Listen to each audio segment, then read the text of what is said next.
Hello and welcome. I am Scrapperlock, and this is City of Heroes on the Rebirth server. We are with Impulse Storm, who is our level 4 brute, and we're doing classic City of Heroes missions as much as possible. You know, I like old school. There's no school like the old school. And we're going out to defeat some Vajaloks. This is the day after my first recording, so I really enjoyed it. I actually had to resist the urge to play some more City of Heroes again yesterday. And as I mentioned in that video, I'm having some trouble with my left shoulder, and holding my arm in the gaming position to hold down the W key and everything does, after I do it for too long or if I do it too much, start to bother my shoulder. So I really have to try and control myself not to do that too much, not to do more than, half an hour to an hour max of this kind of gaming per day, which is in a way good. It sort of keeps me from overdoing things. But always when I start a new character, I just want to play it to death, at least, till we get into 9th, 10th level. It's super fun to start new characters, and I always enjoy it. So it was quite the exercise in self-restraint uh, not to play this character some more yesterday. Of course, I love brutes and melee characters. It's super fun.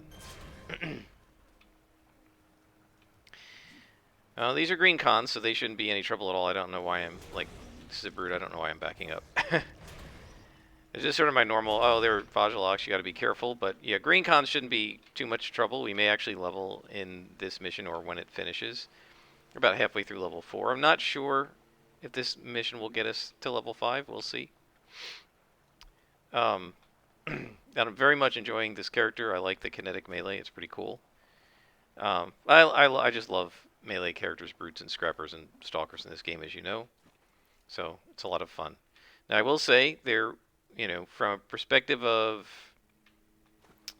what should we call it? Uniqueness, originality, whatever you want to call it. There will not be probably a lot of difference in what you see with this character versus what you saw with Quintessence Lass, who was also a brute. That's why I chose to name this series, if it's going to be one, after the character rather than calling it, brute, because we already done like sort of a generic, if you want to call it that's, bog standard brute playthrough of City of Heroes on Quintessence Lass, and she was pretty awesome. And if you want to just see, well, generically, how does a brute play in City of Heroes? Well, um, that that Quintessence Lass playthrough can show you that. This is obviously going to be similar, and I didn't get one. That's a shame. Oh, that's because the Reaper is there and I missed him. This will be similar. Oh boy. Gonna have to run away. Hate doing that as a brute, but oh well. This playthrough will be similar, obviously, because it is a brute. But again, I'm not going to be going through kind of explaining everything, going through the details of the build too much.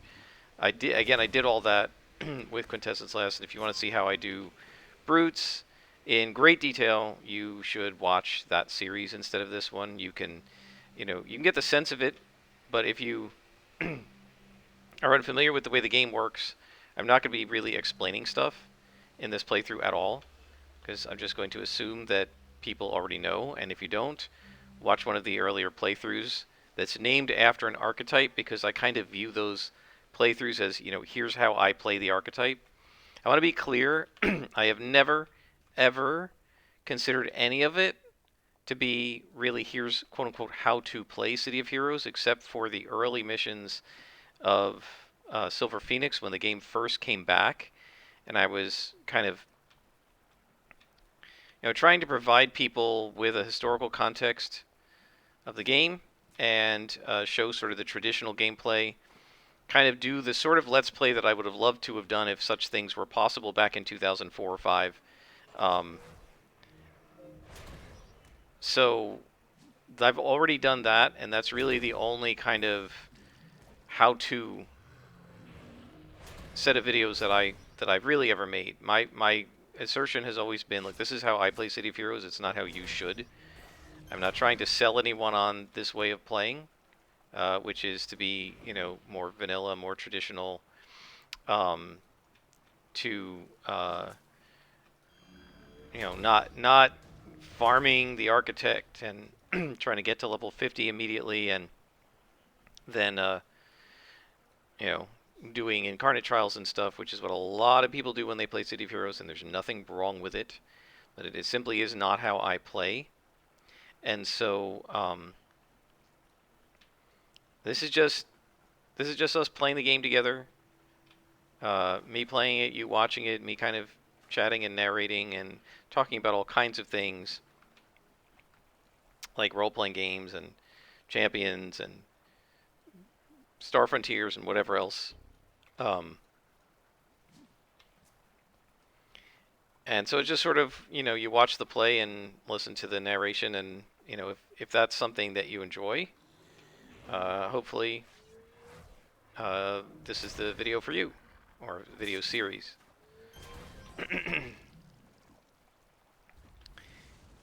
And it is a good thing I backed up. I knew that embalmed guy was there, but when I got involved with the Reaper, I sort of forgot about him. So yeah, as long as the Vajalox are yellows and oranges, it's going to be extremely difficult with this character. We only really have this one power, high pain tolerance, right? Which gives us some resistance, right? 5%. And it's worth, since it's a passive, it is well worth enhancing that times 3 so that we get up to, 8% or so resistance. 8% resistance doesn't sound like a lot, but when it stacks with your other abilities and your other powers, it can be quite nice.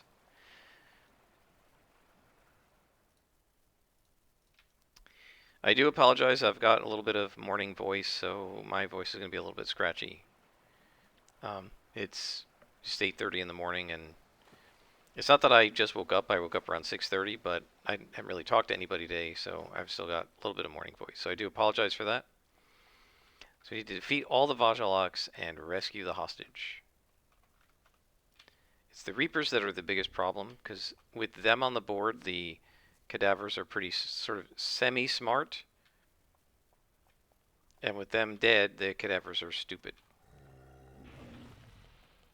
So what you really want to do is kill the Reapers first, if you can. Not always easy to do at this level when you only have 2 attacks and 1 defense.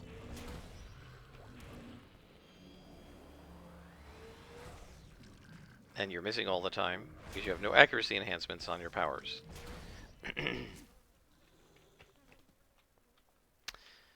So we're going to have to wait for our health to tick up here, because it's basically suicide to go after the Vajalox when you're not at full health. One option I do want to change is put the recast timer up so we can see how long we have to recast each power. So it's 6 seconds, we'll be able to do a rest. I don't think we need to here. Oh, there's 4 of these guys. It's going to be very hard to pull.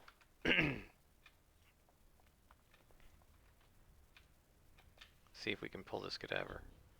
And of course he moved, so let's pull this one. And this Trank Dart is very short range. Yeah, so every once in a while you can get him out without pulling the Reaper, because they're really stupid. And so I guess they don't, alert the Reaper to the fact that they just got hit.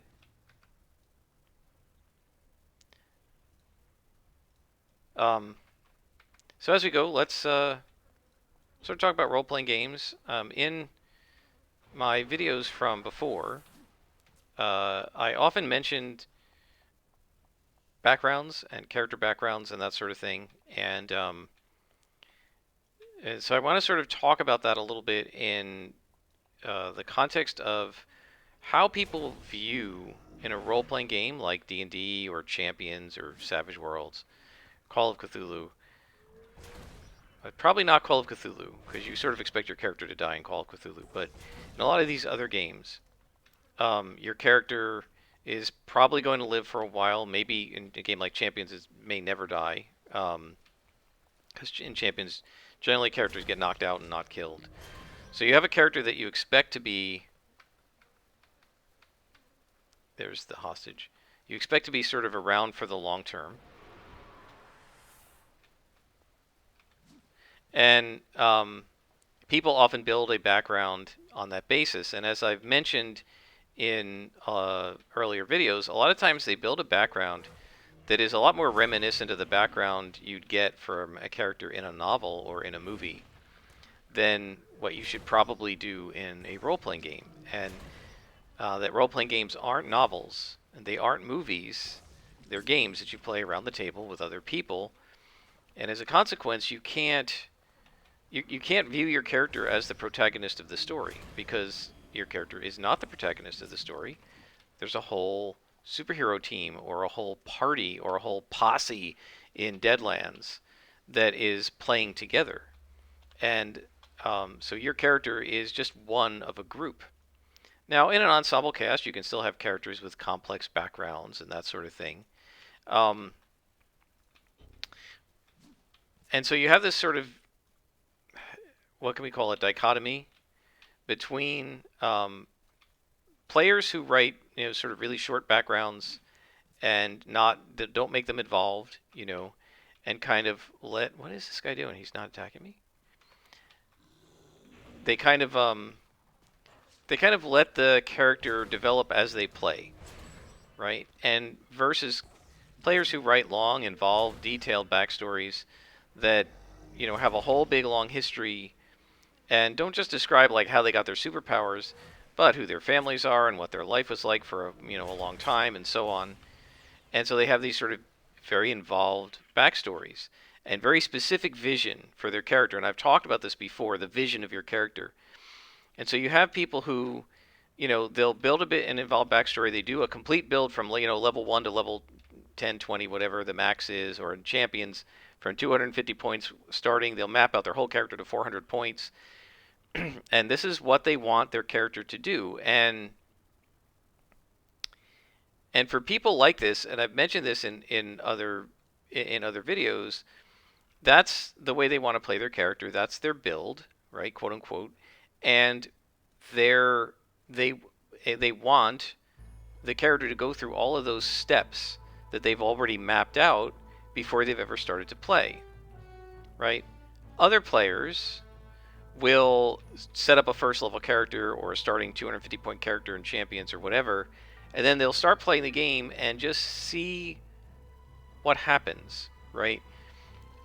How does this character play? What kinds of things would this character, what kinds of skills would this character potentially want to learn after they start, fighting villains and seeing what their teammates can do and what they can do and so on. We are out of context, but we're almost 5th level, so let us just get some XP. So there's sort of 2 ways to approach it. One is to build a long involved background that's sort of very specified, to map out your character, to really have a very clear conception of your character kind of from beginning to end. And as you're playing the role-playing game, you're trying to kind of realize that vision, that conception. A second way is to view the character as sort of a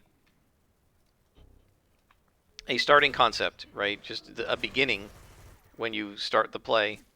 And then as you build the character, as you play the character sort of organically over the course of time, you kind of develop the character kind of on the fly, seat of the pants, whatever you want to call it, as you go, without any specific expectations of how things are going to go beforehand, right? And so I've thought about this for a long time, and I think that there's sort of 2 fundamental ways people view the act of engaging in a role-playing game with their character and playing a campaign and designing and playing and developing and growing their character.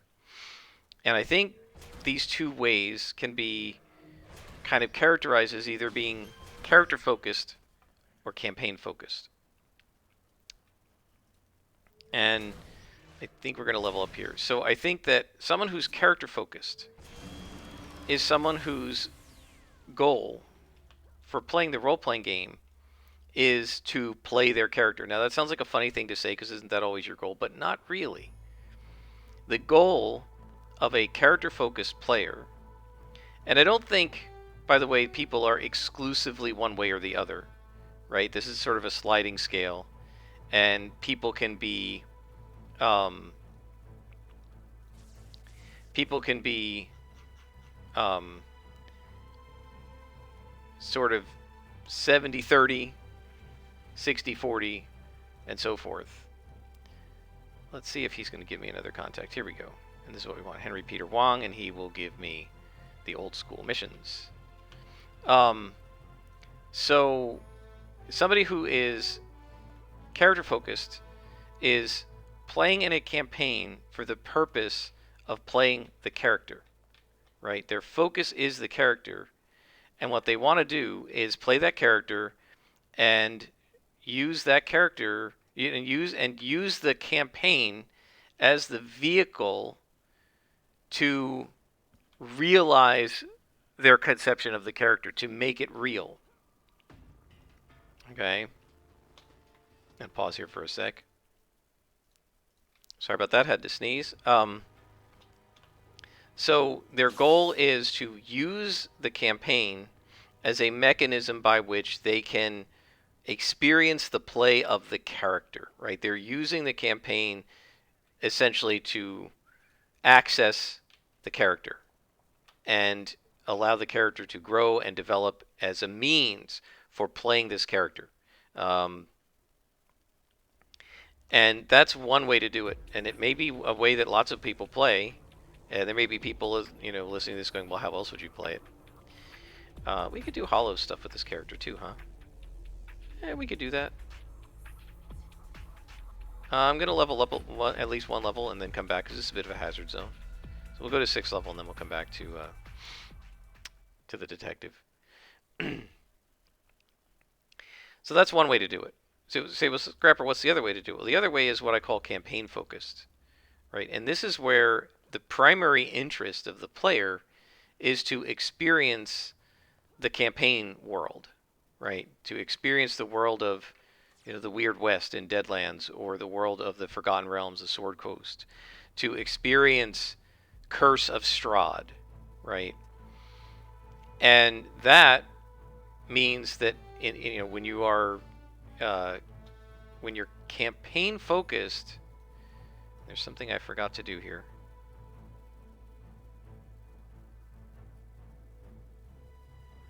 Let's see.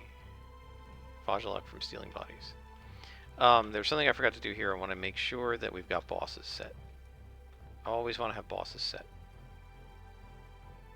Does not prefer bosses when alone. Yes, I do.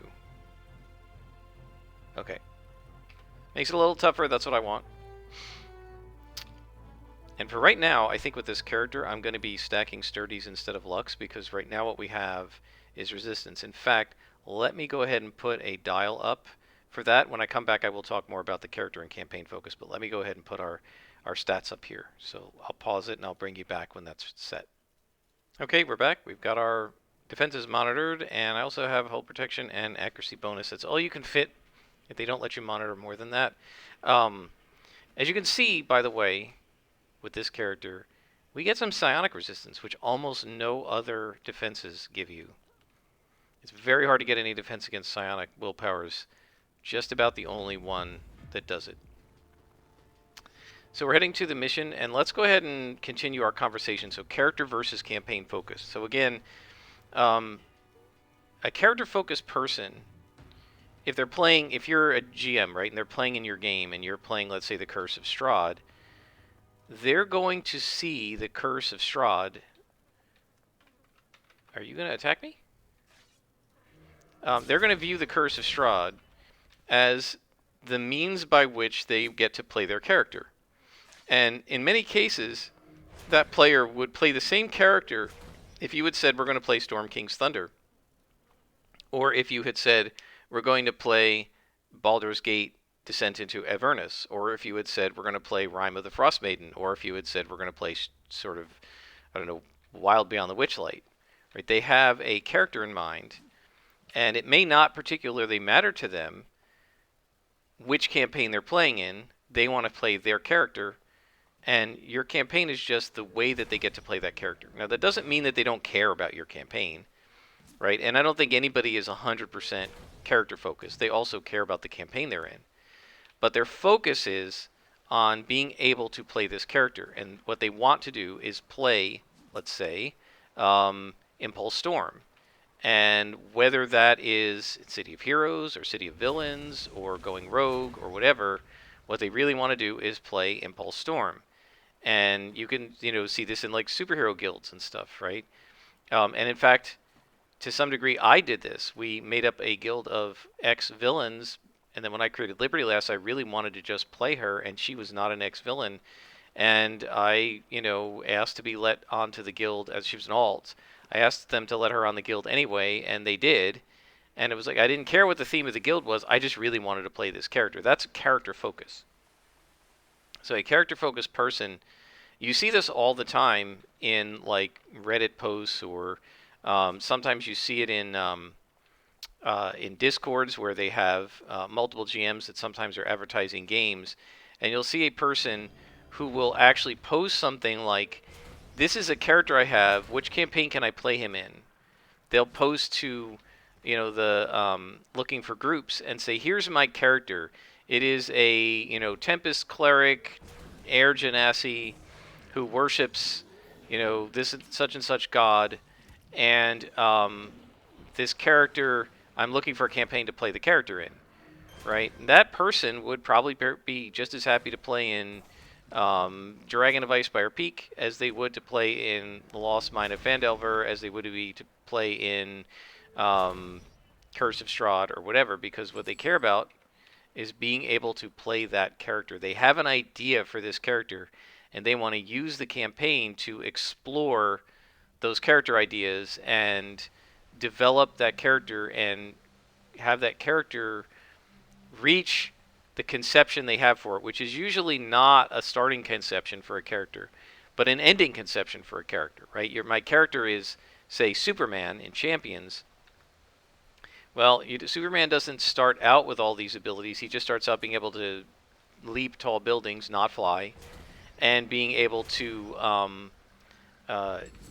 and being very resistant to damage, but probably not completely invulnerable, and being stronger than average, right? A champion's realization of Superman from the very early comics would probably be about 40 strength, maybe like 18 physical energy defense, half resistant, 9 resistant, and super jump, and that would be it, right? And that's how he would start. And then over time, you would have to spend your experience on X-ray vision and super hearing and flight, right? You'd buy off the jumping and switch it to flight. You'd have to increase your PDED, make it fully resistant. So it'd be 25 PDED fully resistant or something like that. Raise his strength from 40 to like 80 over time. Give him super speed, give him super hearing. All of that would need to be done with experience points as you build Superman from 200 points to 400 or 500.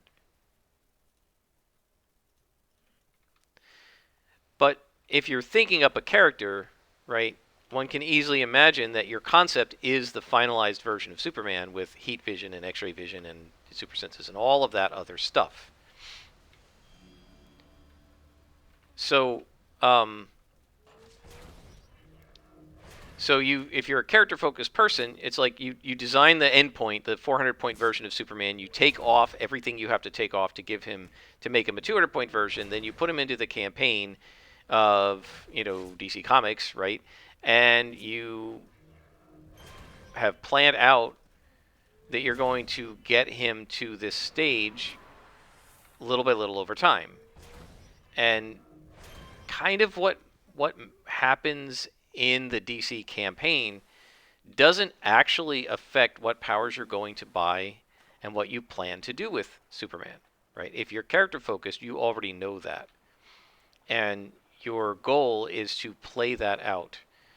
And now I've, you might say, well, if you already know everything that's going to happen to the character, and this is not an unreasonable question, what's the point of playing it? And I think the answer to that is, well, you get to actually experience the character, right? Otherwise, you just build him on a character sheet and you don't actually get to play him, right? So what you want to do is play the character. And so that allows you to experience the character. But if you're focused on the character that much, you probably don't care that much what campaign he's in. And that's why you see people saying, I have this Oath of Vengeance paladin who has a trusty warhorse, and maybe he's not even first level, he's third level, and he's got this and this and this characteristics, and this is his personality, and this is his background, and I'm looking for a campaign to play in. That is a character-focused person. The campaign-focused person doesn't make the character up, probably, at the beginning. Instead says, well, tell me about your campaign, and I will make up a character that fits. Right? The goal of the campaign-focused person is, I want to play Curse of Strahd. I've heard it's a cool game. I've heard it's horror-based. It's sort of open world. I really like the idea of Curse of Strahd, and I don't care what character I play as long as I get to experience Curse of Strahd. And my goal for playing D&D is to experience this famous module that's supposedly so good and has so many cool features to it. I want to experience the story the DM has made up. I want to explore the map that the DM has created to find out about the world. And I think finding out lore and learning about the world and engaging in the campaign is the fun part. And I can play just about any character. I don't really mind, right? That is a campaign-focused player. The person is willing to play lots of different character types, right? He's not coming to the table with a very strong preconceived notion of a character that he's then trying to, or she is then trying to unlock at the table and get to play. Instead, they come with the intention of experiencing the campaign, and they're willing to play different characters, right? Their character dies, they're not going to freak out about it. They're here to experience the campaign, and it doesn't really matter which character they play so much as long as they experience the campaign. Now, neither way, again, most people aren't all the way one way or the other. You get somebody who has a cool character, but they also want to experience a cool campaign in Curse of Strahd, right? Nobody wants to experience a bad campaign.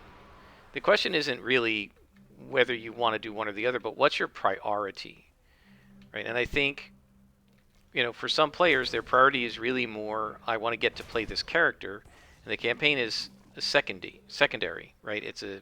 It's not as important to them. For other players, get out. For other players, too late. The campaign is primary and the character is secondary. And so I think as a player, you should know which one you are, right? You should think about which one am I? Am I someone who just wants to play Curse of Strahd, and I don't care which character I play that much. I mean, I'll enjoy whatever character I play. I'll probably fall in love with the character after I make it up, but I'm not going to play Curse of Strahd just so I can play this like half vampire character that I always wanted to play, right? I'm playing Curse of Strahd because I want to play Curse of Strahd. So are you that sort of a person, or are you someone who's saying that the character you want to play is paramount, right? So are you playing Curse of Strahd because you want to play Curse of Strahd, or are you playing Curse of Strahd because the character? Are you just playing it because that's what's offered and you're going to play this character regardless? Right? That's kind of the question. You could be like a friend of mine who has, say, a suite of characters. Maybe there's 5 or 6 of them that are the same concept every time he plays them, and he picks whichever one is most appropriate to the campaign. Right?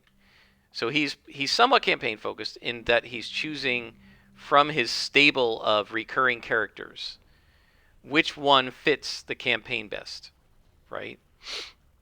But he's somewhat campaign focused because he's picking something that fits a campaign, right? But he's also character focused because he wants to use the campaign to play these particular characters. And so, as I say, that's why people aren't necessarily all one way or all the other way, right? They don't only have one focus. But those are sort of 2 different ways of looking at the game and looking at characters. And I'm going to get killed here. And the campaign. And I think as a player, you should know which one you are, right? Do you care more about the character and not so much the campaign? Or do you care more about the campaign, right? So are you someone who's like, I just want to play in Curse of Strahd, I'll play anything? Or I just want to play this character, I'll play in anything, right? Those are kind of the 2 ends of the scale. Right? I am campaign focused. So, like, this character is going to play the same story arcs that my other characters have played because I like those story arcs, and I'm using this character as a means to experience City of Heroes. I'm not using City of Heroes as a way to bring this character to life. This character didn't exist until yesterday, right? I didn't have any particular ideas for this character. All I was trying to do was find a cool brute concept that I could use to play City of Heroes. But I could just as easily have made this an energy melee character. I could just as easily have made it a male. I could just as easily have made it spines, and I could have made it a scrapper. I could have made a stalker. I would be playing these exact missions either way because it's the missions I want to play, not the character. Right? And that's why whether you're looking at my brute video or my stalker video or my scrapper video, you see a lot of the same things repeat because I'm using the characters to experience the game, right? Whereas somebody who's character focused would look at the game and say, okay, this is a game where I can create the character that I want to create, so I'm going to use City of Heroes to create this character. Right? So, great example, the same friend of mine who has this sort of stable of characters. He created a sort of invulnerability scrapper, like martial arts invuln, I guess, here. And then when Champions Online came out, he made exactly the same character with the same name in Champions Online. Right? Now, it had somewhat different abilities because Champions Online, you can't do like martial arts invuln. It doesn't have power sets like that. But he chose in freeform, right, the freeform character creation, the types of powers that are made his character play equivalently as much as possible within the different game system to the way she plays here. And she has a very similar costume, and it's the same basic character, right? So that is a character focus where it's like, this is the character I want to play, and I don't care what the campaign is. I, by the way, did the same thing. I created Liberty Lass in Champions Online. And I tried to recreate her costume, and I was very frustrated that they didn't have some of the same costume options, but I did the best I could. And I tried to recreate her costume. Oh, run away. I tried to recreate her costume, and she had the same background and personality that Liberty Lass had in City of Heroes. That is character focused. I don't do that often. I really like the Liberty Lass character. So I am a little character focused when it comes to her.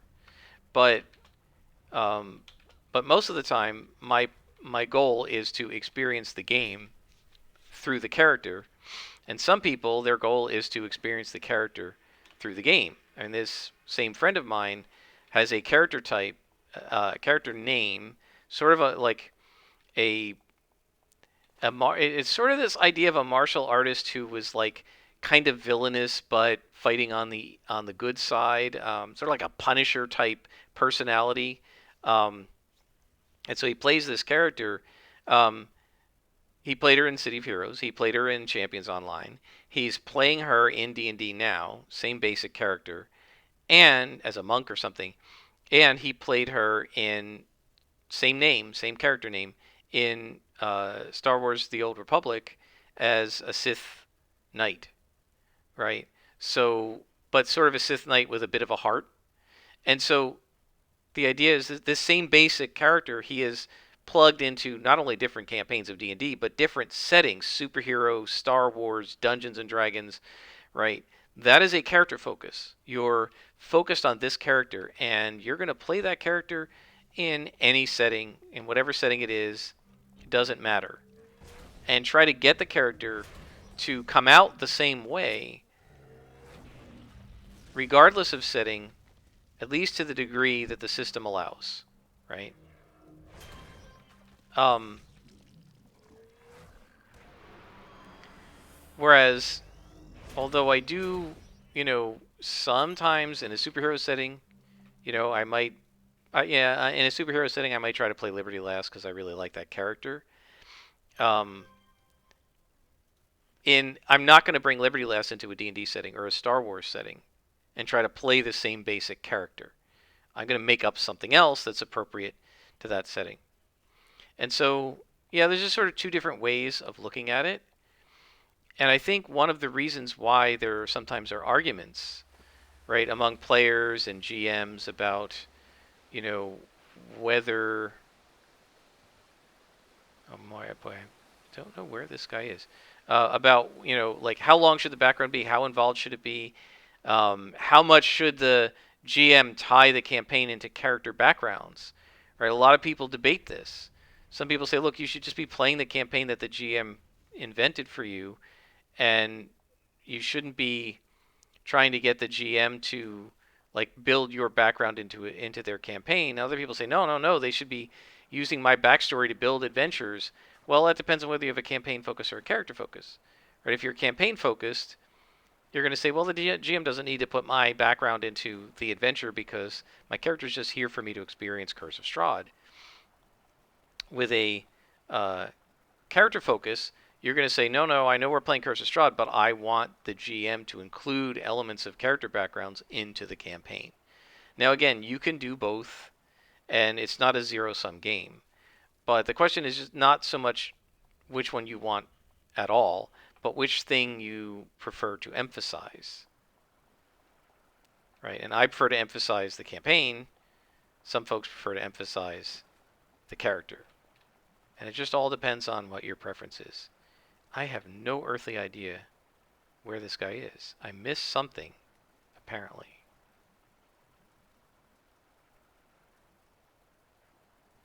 It's got to be up here to the north.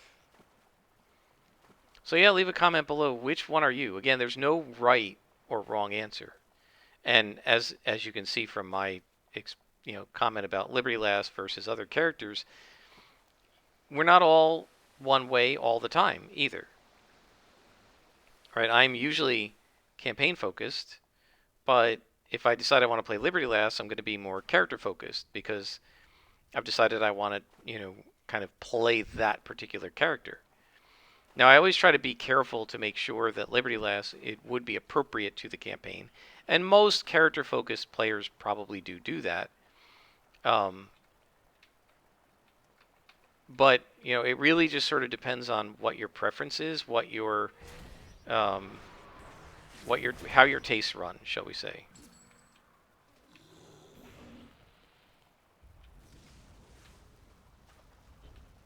And I think as a game master, it's very important to talk to your players, maybe in session 0, about what is your focus. Do you have characters you really want to play, and oh man, we don't have any good inspirations for this, so this is gonna be tough. Boss fight. So you ask your players, look, are you more focused on using the campaign to develop your character ideas and play out your character? and you don't really care that much about which campaign we play? Or are you more focused on the campaign?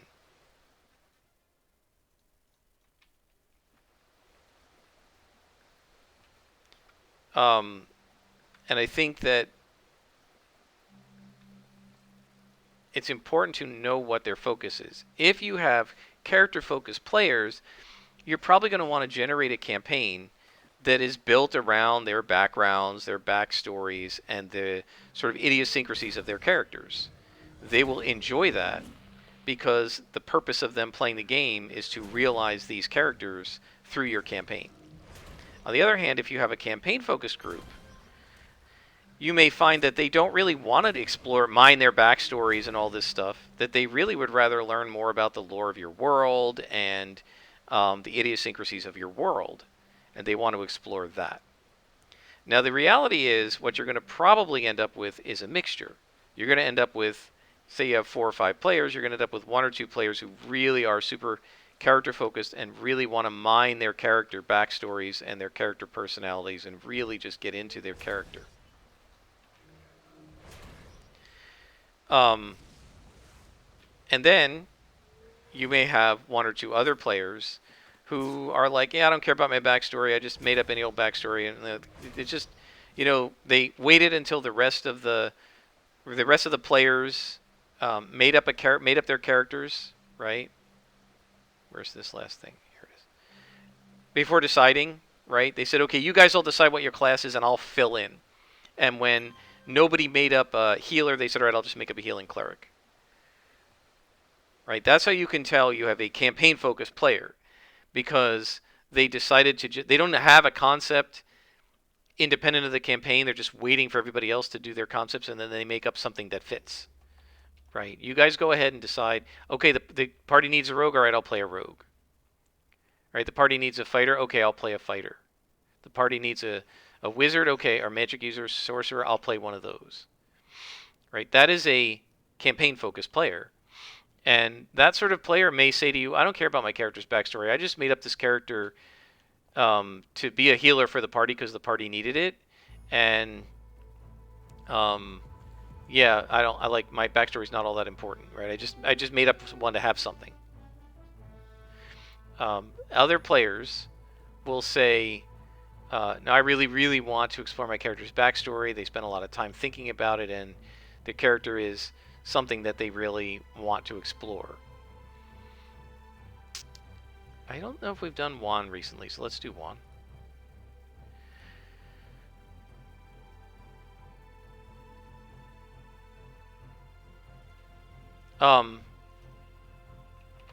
So yeah, I think that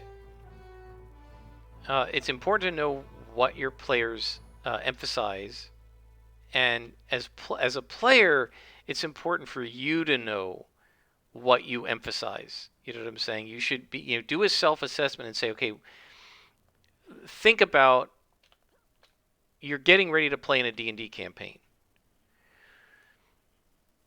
Are you going to make up the same character whether you play Curse of Strahd, Rime of the Frost Maiden, or Lost Mines of Phandelver, regardless of what any other person wants to play? Are you going to come to the table with a character that you want to play, and you particularly want to play that character, right? Or are you going to come to the table and say, hey, what's the campaign and what's everybody else playing, and then make something up, right? Those are 2 very different things. Neither's right, neither's wrong, but they're 2 very different things. And you just sort of need to know what sort of a player you are so that you can help the DM please you, and you can pick the type of campaign you want to be in, right? I've often seen advertisements, right, from in Discord or whatever, like for paid DMing. Hey, I've got this cool. Did she disappear? What happened? I was trying to get some XP. She must have got shot by the. I don't know. Or did she just? Did I do damage over time? Did I get XP? I was trying to get a little bit of XP from it, but I guess not. You see a lot of times in advertisements for paid GMing, Ooh, we have a level 6. I'll take that. For paid GMing, you'll see advertisements, and it might say, okay, we're playing like Curse of Strahd in this incredibly detailed homebrew world, and they give you all of this stuff about what their campaign is like, right? And then, um, and it's very specific. It's very detailed, and you're walking into an existing campaign world. Ooh, I don't want purples. You're walking into an existing campaign world that has a whole bunch of meat to it. It may even be that this is a world that GM runs for several different groups, and it's like a shared universe where you're going to be in a game where the campaign world is being changed by the other players as their party explores different parts of it from the parts that your party explores. If that's what you've got, that is a campaign-focused campaign. This GM is not going to alter the world for your character, almost certainly.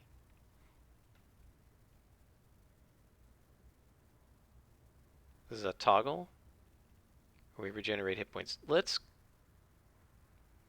Oh. Power Siphon. Oh, that's really good too. Man, there's so many good options. I want Combat Jump too.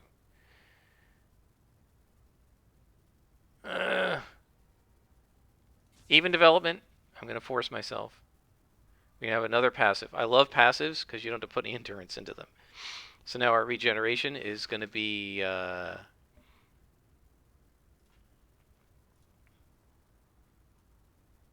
plus 75% regeneration on self and plus 12% resistance to regeneration debuff. So we got some pretty good regeneration going. How long have we been playing?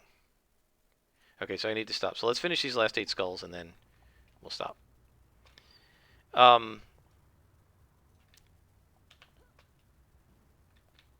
So if you're in this like elaborate shared universe with, sometimes it's like there are several GMs and several parties, all part of some sort of a really elaborate, detailed shared universe. Yeah, they're not going to change the gods of their universe to suit your character. They're not going to change the setting to suit your character. Not to be mean, but because you're buying at that point you're buying into a shared universe and you're buying into the campaign setting, right? You're playing it for the purpose of having this detailed shared universe that other parties exist in and therefore cannot be catered directly to you. I mean, you're like, that would be the whole point of being in that campaign. So of course they're not going to tailor it to your character.